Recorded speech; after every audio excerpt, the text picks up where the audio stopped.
Dulu, pas sepak bola masih polos dan belum terlalu teknologis, kita hidup dengan satu prinsip sederhana, yaitu wasit adalah manusia dan manusia bisa salah gitu. Udah, beres. Kalau wasit bikin keputusan aneh, kita maklumi. Marah-marah iya, teriak dari tribun iya, tapi pada akhirnya kita sadar, ya itu bagian dari sepak bola gitu.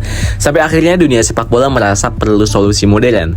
Muncullah dia, si penyelamat masa depan, VAR alias Video Assistant Referee.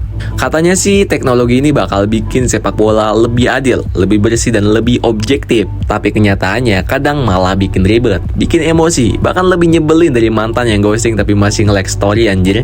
Lo pasti pernah nonton kan pertandingan di mana VAR jadi pusat perhatian, yang harusnya jadi panggung striker bintang, malah VAR yang viral. Contohnya masih segar diingatan Tottenham versus Liverpool musim 2024 kemarin. Luis Diaz nyetak gol yang harusnya sah, wasit bilang offside, fans bingung, VAR cek terus bilang, ups, kita salah deteksi, nggak offside kok, tapi keputusan udah diambil. Jadi teknologi canggih ini ujung-ujungnya tetap bisa bilang maaf, human error gitu. Lucunya ini bukan kejadian 1-2 kali gitu. VAR kayak anak magang yang dikasih tanggung jawab besar, tapi tiap minggu bikin salah laporan. Kadang offside gara-gara pundak, kadang penalti dibatalin karena ada pelanggaran di build up 10 operan sebelumnya gitu. Kadang pemain udah selebrasi salto-salto, gol dibatalin karena tumit sepatu nyelip 1 mm anjir. Dan yang paling ngeselin, proses nunggu keputusan VAR itu lama banget. Wasit udah angkat peluit, pemain udah tepok-tepokan, fans udah lempar konfeti. Tiba-tiba wasit ngangkat tangan ke telinga kayak lagi dengerin headset diskon anjir. Beberapa detik kemudian dia lari ke monitor, terus kita semua nunggu anjir, kayak lagi ngikutin sidang vonis di pengadilan tipikor gitu. Ketegangan tinggi, emosi campur aduk, dan endingnya tetap bikin kesel bejir. VAR ini seharusnya ngebantu wasit, bukan bikin wasit overthinking bro. Yang terjadi sekarang, banyak wasit malah makin gak pede, nggak langsung ambil keputusan, nunggu VAR dulu. Tapi VAR juga sering gak tegas gitu. Akhirnya dua-duanya kayak orang pacaran yang gak ada kejelasan, muter-muter doang, gak ada yang berani nembak gitu. Ngerti gak sih? Belum lagi soal teori konspirasi. VAR sering dibilang berat sebelah. Coba deh perhatiin, kalau yang dilakukan tim kecil, keputusan bisa cepet banget. Tapi kalau tim besar yang kena, bisa sampai 5 menit muter ulang tayangan dari semua sudut. Zoom in, zoom out, slow mo pakai kamera stelit gitu anjir. Fans mulai bilang, anjir ini VAR ini kayaknya takut sama klub besar deh. Tapi bukan berarti VAR nggak ada manfaatnya ya. Ada beberapa momen di mana VAR berhasil menyelamatkan keadilan. Kayak saat pemain diving licik, terus VAR bilang, bro, lo nggak kena apa-apa, jangan lebay gitu.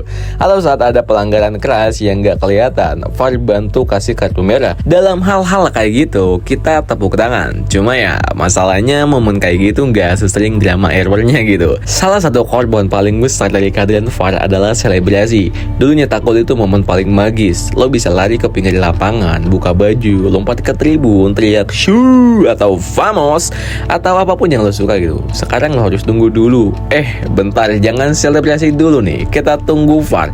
Kaki lo kayaknya nyenggol garis offside deh. Rambut lo mungkin mepet garis biru. Bahkan ada yang bilang kalau lo sayang hati lo, jangan selebrasi dulu sebelum VAR ketok palu gitu. Gak cuma di Eropa, di liga-liga lain juga VAR sering jadi bahan olok-olok. Di Brasil pernah ada momen VAR yang gak bisa kasih keputusan karena sinyal hilang. Sumpah, sinyalnya hilang ujir. VAR jadi kayak Zoom meeting yang error karena wifi tetangga. Akhirnya wasit putusin sendiri dan jelas dua tim langsung protes rame-rame menjadi. Lucunya VAR juga bisa bikin momen komedi di Serie A. Pernah ada gol dibatalin karena handsball. Setelah dicek replay 4 kali ternyata itu muka pemain bukan tangan. Tapi ya udah, keputusan udah diambil. Mau kalau disalahin kayak tangan. VAR kadang bikin pemain mikir, muka gua pelanggaran apa gimana gitu. Di Inggris VAR udah jadi momok. Bahkan ada fans yang nyanyi di stadion. FUCK VAR bejir. Padahal dulu mereka yang paling semangat pengen teknologi ini dipakai. Sekarang mereka sadar VAR bukan dewa. VAR tetap alat buatan manusia dan manusia ya bisa salah gitu. Apalagi kalau manusia yang mengoperasikan VAR itu suka baperan atau kurang tidur, pundungan lah gitu. Jadi kesimpulannya guys, VAR itu niatnya bagus, eksekusinya yang kadang kayak tugas kelompok yang kerja cuma 1 orang, sisanya numpang nama gitu. Kalau dipakai di banner dengan wasit yang berani dan operator yang paham, VAR bisa jadi pahlawan kok. Tapi kalau salah kelola, salah nahkoda, VAR bisa jadi bahan bahan tawa, bahan makian, bahkan bahan konten di TikTok nih. Sepak bola itu soal emosi, soal momen, soal keajaiban yang kadang nggak logis. Kalau kita terlalu banyak bergantung pada layar, garis, dan sensor, kita bisa kehilangan hal yang paling penting dari olahraga ini, itu rasa gitu. So pertanyaannya adalah VAR itu solusi modern atau sumber kekacauan baru nih? Gue sih jawab dua-duanya ya, karena tinggal tergantung siapa yang megang remote-nya aja gitu. Gimana menurut kalian nih guys?